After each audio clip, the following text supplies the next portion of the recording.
In other words, Jesus' kingdom is a kingdom that is coming to this earth at His return. Okay?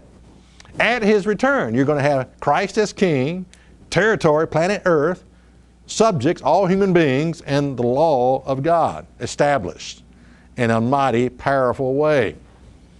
So Jesus said, well, look, my kingdom is not of this world, not right now. Jesus' kingdom that is coming to this earth has really nothing to do with our world's educational system. I mean, how could you conclude? I mean, our educational system has nothing to do with God's kingdom. Jesus' kingdom that is coming to this earth has nothing to do with our form of government. Our government.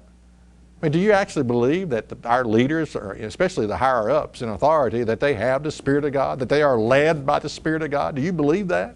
I don't. So Christ's kingdom that is coming to this earth really has nothing to do with this world's government. It has nothing to do with this world's entertainment. And in a way, it has nothing to do with this world's religion either. And I know that's a shocker, but you look at all the stuff that's preached out there, all of the nonsense, the prosperity teaching, the anti-law teaching, the law has been abolished or done away with or whatever. Really, His kingdom is a whole different ball of wax when you think about it, that is coming to this earth. When Christ's kingdom comes to this earth, God's law is going to be established for all people. And God will expect obedience to His law. So the kingdom of God is not some revamped effort to solve man's woes through politics, okay? The kingdom of God is not some revamped effort to solve man's woes through a religious theocracy, at least not now.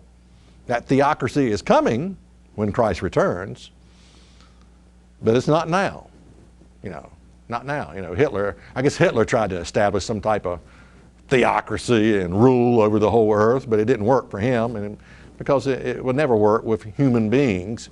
Something has to change inside of a human being before this will work. So in order for the kingdom of God to work, man has to be born of God. Now what does that mean? Born of God. Well, as children of God. Born again, some people would say. Jesus put it this way, except you are born again, you cannot enter the kingdom of God. So in order for this kingdom to work, man has to be born again. Well, what does that mean? Well, let's consider what it means. 1 John 3 and verse 9. It says, whosoever is born of God, there it is, born of God, does not commit sin, for his seed remains in him, and he cannot sin because he is born of God.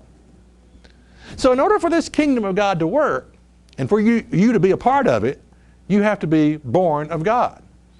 You have to be given a sinless nature. And that's going to occur at the resurrection, by the way, which makes true leadership possible. What makes true leadership possible? Only one thing, a sinless nature.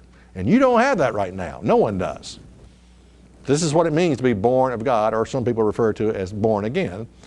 And this is going to occur at the resurrection, this sinless nature where it says, whosoever is born of God does not commit sin.